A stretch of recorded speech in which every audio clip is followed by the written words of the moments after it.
Everyone, நம்ம இன்னைக்கு பார்க்க போகிற டாபிக் என்னதுன்னா ரெனியூவபிள் எனர்ஜி டெக்னாலஜியில் சாப்டர் 3ல் விண்ட் எனர்ஜியில் விண்டு மில் சைட்டில் பார்ட் 3 வந்து பார்க்க போகிறோம். First local ecology it means plants, animals, birds, lands and water present in area where a wind mill is plan. Wind மில்லை வந்து plants, animal, birds, land, water இருக்கக்கூடிய இடத்துல நம்ம வந்து விண்டு மில்லை வந்து வைக்கிறோம். அதான் லோக்கல் எக்காலஜி அப்படின்னு சொல்கிறோம். The place should not harm forest or plants. நம்ம விண்டு மில்லை வைக்கும்போது அது எந்த ஒரு தொந்தரவையும் காடுகளுக்கோ இல்லைனா பிளான்ட்ஸுக்கோ ஏற்படுத்திடக்கூடாது.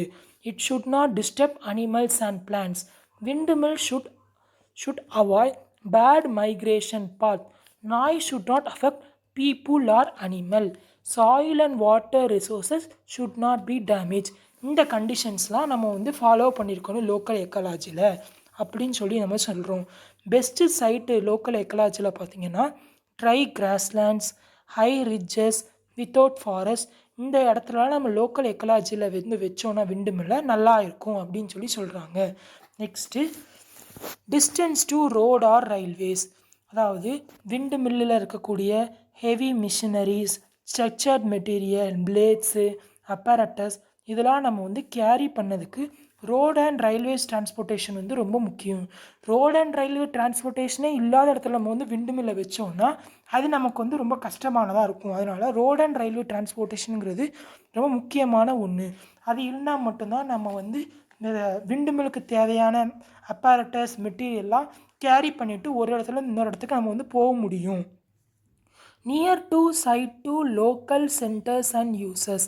இப்போ நமக்கு வந்து விண்டு பவர் வந்து கிடைக்குது, ஆனால் அதை வந்து ரொம்ப தூரத்தில் இருக்கவங்களுக்கு கொடுக்கறத விட பக்கத்தில் இருக்கிறவங்களுக்கே நம்ம யூஸ் பண்ணதுக்கு கொடுத்தோம்னா நமக்கு வந்து காஸ்ட் வந்து கம்மியாகும், நமக்கு எந்த ஒரு லாஸும் ஏற்படாது. Minimise transmission line length and hence losses and cost அதை தான் சொல்லியிருக்காங்க. நெக்ஸ்ட் நேச்சர் ஆஃப் கிரவுண்ட்னா விண்டு மில்லை எந்த லேண்டில் வச்சா நல்லா இருக்கும், அதான் நேச்சர் ஆஃப் லேண்ட் அப்படின்னு சொல்லி சொல்கிறோம். Rocky firm soil is best. Avoid soft soil. The ground should be strong, hard and supported to heavy wind mill tower. இதெல்லாம் இருக்கணும் அப்படின்னு சொல்லி சொல்கிறோம். Next favourable land cost.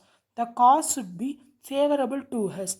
நம்ம ஃபேவரபிள் லேண்ட் காஸ்ட்டில் தான் நம்ம வந்து விண்டு மில் வச்சோம்னா நமக்கும் ஈஸியானதாக இருக்கும்.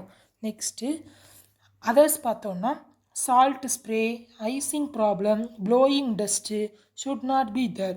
இந்த ப்ளோயிங் டஸ்ட்னால் விண்டு மில் வந்து சுற்றிக்கிட்டே இருக்கும்போது திடீர்னு ஏதோ டஸ்ட்டோ லீவ்ஸோ அதில் போய் பட்டு அந்த பிளேட்லெட்ஸ் வந்து ஓடலைன்னா நமக்கு வந்து விண்ட் எனர்ஜியே வந்து கிடைக்காது. ஸோ இந்த மாதிரி எதுவுமே இல்லாமல் நம்ம வந்து பார்த்துக்கணும். அதே மாதிரி நோட்டுன்னு சைடில் சொல்லி கொடுத்துருப்பேன். அந்த நோட்டில் பார்த்தீங்கன்னா பெஸ்ட்டு சைட்டு விண்டு மில்லுக்கு எதுன்னு பார்த்தீங்கன்னா offshore and sea coast, கடற்கரை சைடு வந்து வச்சா ரொம்ப நல்லா இருக்கும்.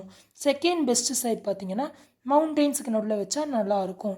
லோயர் பெஸ்ட்டு சைட் பார்த்திங்கன்னா பிளெயின்ஸ் ஏரியாவில் வந்து வச்சா நல்லாயிருக்கும். Okay friends, thank you. நெக்ஸ்ட் வீடியோவில் நம்ம வந்து பெட் லிமிட்டை பற்றி பார்க்கலாம். சப்ஸ்கிரைப் பண்ணாதவங்க என் சேனலை சப்ஸ்கிரைப் பண்ணிங்க. ஏன்னா நான் இன்ஜினியரிங்கில் நிறைய சம்மந்தப்பட்ட வீடியோ அடுத்தடுத்து நான் அப்லோட் பண்ணிக்கிட்டே இருப்பேன். ஸோ என் சேனலை மறக்காமல் சப்ஸ்கிரைப் பண்ணிட்டு பெல் பட்டனை கிளிக் பண்ணிடுங்க. Thank you friends. அடுத்த வீடியோவில் பார்க்கலாம்.